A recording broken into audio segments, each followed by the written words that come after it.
हाँ, तो वही जब आप सऊदी अरेबिया का सुनते हैं तो सबसे पहले आपके ज़हन में क्या आता है? ऑयल, ऑयल एंड डेज़र्ट्स मतलब कि तेल, तेल और रेगिस्तान। लेकिन मैं आप सबको बता दूँ कि अब सऊदी अरेबिया जो है वो शिफ्ट हो रहा है टूरिज़्म पर और अदर सेक्टर्स पर बजाय ऑयल के, क्योंकि सऊदीया को भी पता है। और सबसे बड़ी बात मैं आपको बताऊँ कि सऊदी के क्राउन प्रिंस मोहम्मद बिन सलमान को तो आप जानते ही होंगे। इनका वीएन भी मैं आपको बताता हूँ कि और ये बताता हूँ कि इनके प्लान्स जो है वो कितने ज़्यादा क्रेज़ी हैं, उन पर कितना ज़्यादा पैसा पानी की तरह, मैं बोलता हूँ पानी से भी ज़्यादा तेज़ी से पैसा जो है इनके प्लान्स पर बहाया जा रहा है। तो इनके अगर विजन 2030 की बात की जाए ना, तो इसके अंदर बहुत से ऐसे प्रोजेक्ट्स हैं जिसका आप सुनकर हैरान रह जाओगे, जैसा कि दी लाइन सिटी। दी लाइन सिटी का तो आप जानते ही होंगे, वो एक ऐसा क्रेजी प्लान है जिसको वर्ल्ड अनबिलीवेबल कहती है, क्योंकि वर्ल्ड जो है वो कहती है कि ऐसा प्रोजेक्ट्स बनाना पॉसिबल ही नहीं है, वर्ल्ड के अंदर बनाना तो बिल्कुल ही पॉसिबल नहीं है।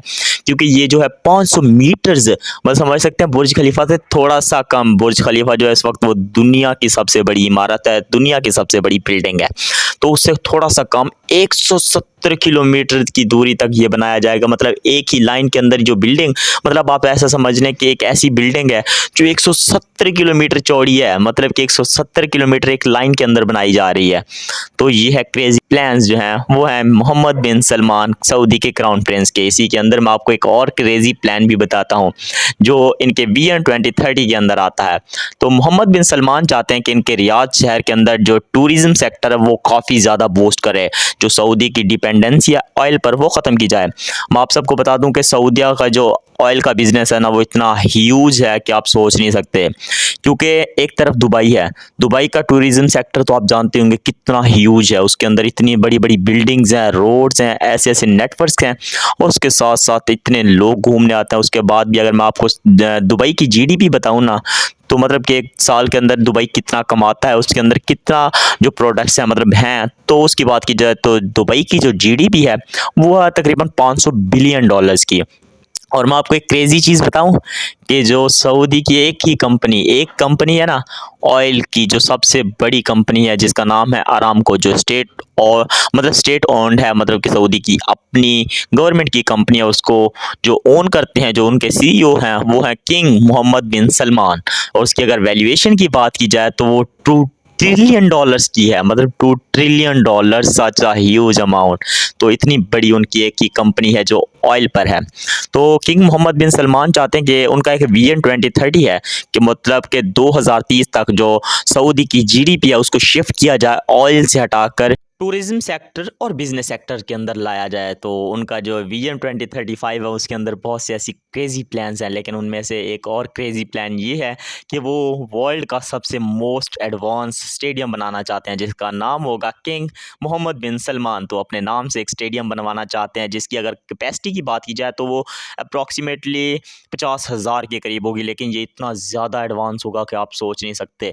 इसी एक स्टेडियम के अंदर फुटबॉल के मैच भी हो सकते हैं, बॉक्सिंग के मैच भी हो सकते हैं, इसको थिएटर भी बनाया जा सकता है। उसके अंदर बहुत सी ऐसी खेल हैं जो स्पोर्ट्स हैं इसके अंदर ऑर्गेनाइज की जा सकती हैं। लेकिन इसका जो मेन मकसद है वो ये है कि 2034 के अंदर फीफा वर्ल्ड कप होने वाला है। तो सऊदी अरेबिया चाहता है कि ये जो फीफा वर्ल्ड कप है 2034 का, तो वो सऊदी के अंदर इसी स्टेडियम के अंदर ऑर्गेनाइज़ किया जाए और इसी स्टेडियम के अंदर खेला जाए। तो इसी स्टेडियम पर किंग मोहम्मद बिन सलमान जो है वो अपना पैसा पानी की तरह बहा रहे हैं।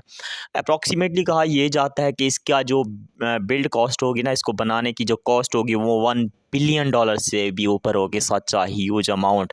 आप सोच नहीं सकते कि 1 बिलियन डॉलर से अगर पाकिस्तान की गरीब आवाम में बांट दिया जाए ना तो गरीबी दूर हो सकती है, इतना बड़ा ही अमाउंट होता है। तो ये बहुत बड़ा अमाउंट जो है वो एक स्टेडियम पर लगाया जाने वाला ताकि फीफा वर्ल्ड कप जो है 2034 का उसको ऑर्गेनाइज किया जा सके सऊदी अरेबिया के अंदर। अगर इसकी टेक्नोलॉजी की बात की जाए तो इसके अंदर एक ऐसी टेक्नोलॉजी को भी इंट्रोड्यूस कराया जा रहा है कि इसके अंदर मोस्ट ऑफ द एलईडीज़ ऐसी लगाई जाएंगी जो लाइव मतलब की चीज़ें दिखा सकती हैं। मतलब कि हर स्टेडियम के अंदर होती हैं, लेकिन ये जो एलईडीज़ होंगी ना पूरे स्टेडियम को कवर करेंगी, स्टेडियम के हर कोने को कवर करेंगी और हर जगह को कवर करेंगी। इसके अंदर तकरीबन 50,000 से ज़्यादा लोग जो हैं वो एक वक्त के अंदर बैठ सकते हैं और मैच को जो है वो एंजॉय कर सकते हैं। अभी $1 बिलियन जो इस पर लगाया जाने वाला है ना, तो वो सऊदीया चाहता है कि हम फीफा वर्ल्ड कप से निकाल लें, क्योंकि जब फीफा वर्ल्ड कप होगा ना तो वर्ल्ड के बहुत ज़्यादा लोग सऊदी के अंदर आएंगे और सऊदी का जो टूरिज़्म सेक्टर है वो बूस्ट करेगा। तो सऊदी चाहता है कि 2034 से पहले सऊदी इतने इतने चीज़ें बना लेना सऊदीया के अंदर कि लोग जो टूरिस्ट हैं वो घूमने आए, फीफा वर्ल्ड कप को एंजॉय करने आए, तो वो सऊदी की बहुत सी चीज़ों को एंजॉय करें। और सऊदी का जो टूरिज़्म सेक्टर है वो अभी लोएस्ट लेवल पर है, वो बूस्ट करके हाईएस्ट लेवल पर चला जाए और दुबई को, यूएई को बीट कर सऊदी बन जाए किंग टूरिज़्म सेक्टर का। तो देखते हैं आगे होता क्या है। किंग मोहम्मद बिन सलमान के जो प्रोजेक्ट्स होते हैं वो बहुत ज़्यादा क्रेज़ी होते हैं, उन पर पैसा जो है बहुत ज़्यादा बहाया जाता है। तब तक के लिए अगर आप हैं मेरे चैनल पर नए तो कर लीजिए चैनल को सब्सक्राइब, बेल को कर लीजिए ऑल पे सेट। चैनल को सब्सक्राइब तो कर ही दिया, उसके साथ साथ वीडियो को लाइक करें, अपने दोस्तों के साथ शेयर करें। मिलते हैं किसी नेक्स्ट वीडियो में, तब तक के लिए टाटा, गुड बाय।